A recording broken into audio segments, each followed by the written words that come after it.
there's people out there trying to crack the world record and just trying to run as far as they can in 24 hours. On the treadmill, you're gonna pretty much remain in the same position, you don't have the hills to go up and down. It's pretty flat, and then your movement is gonna be very repetitive, so there is a lot of stress on the same muscles, and there is a lot of stress on the legs. So it's very different. You don't have a break, and there is no change of scenery. So there are different aspects, I think, psychologically as well as physically.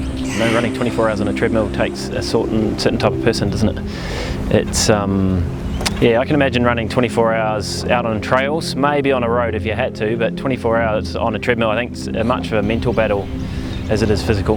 When people start, they only concentrate on running, and at least that was my case. I just fell in love with running and run all the time, but I used to have a lot of injuries, and now I actually run a little bit less and I do more of the other stuff, or maybe I run the same but I do more of the other stuff, and certainly strength and stretching and yoga.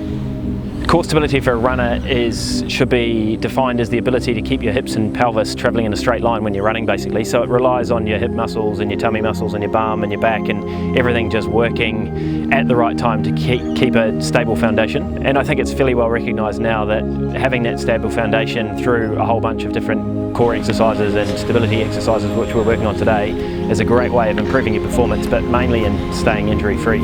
I think also expecting a rough spot. So everyone has rough patches during endurance races, but it's knowing how to get out of them, or that you are going to get back out of it and then start feeling okay again, which is important as well. I find my head or I find my mind going off, and I'm losing focus and so on. So I'm actually training that part too.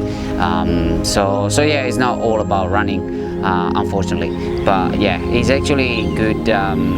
Doing all the side stuff because it keeps you motivated and focused. I recognize the power of that kind of training.